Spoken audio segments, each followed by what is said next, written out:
Sa isang kulong ng bakal ay may taong malungkot umiiyak.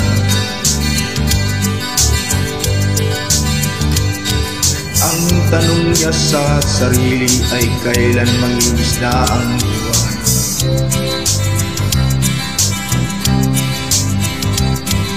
Malayo ang iniisip at nakakuyong niya ring mga pana.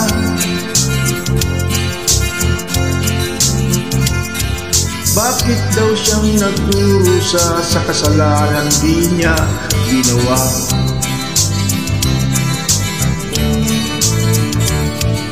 Kahapon lamang ay dakiling niyang kanyang asawa at anak.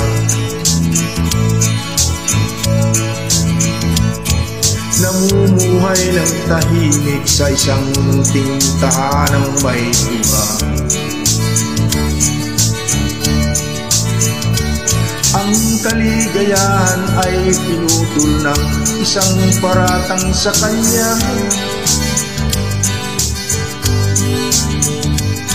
Siya daw ang may sala sa isang krimeng na di naman niya ginawa.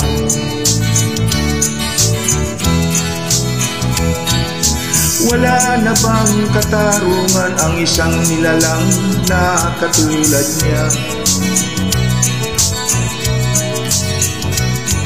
Ilang pang tulad niya ang magdurusa ng walang kasalanan.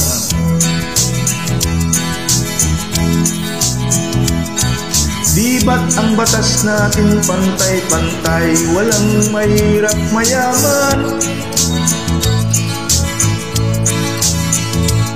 Bakit marami ang nagdurusang mga walang kasalanan?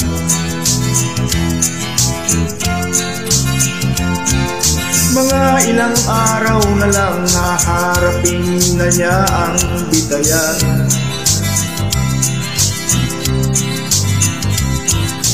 Paano niya isisigaw na siya'y sadyang walang kasalanan?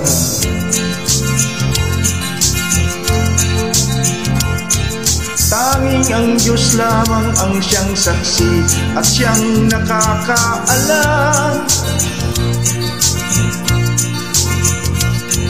Diyos na rin ang siyang bahalang maningil kung sinong may kasalanan.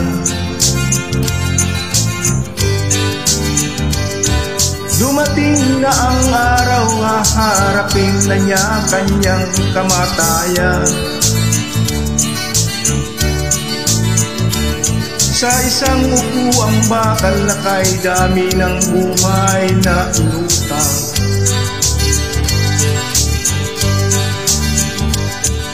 O ang batas ng tao kung minsan ay di mo maintindihan.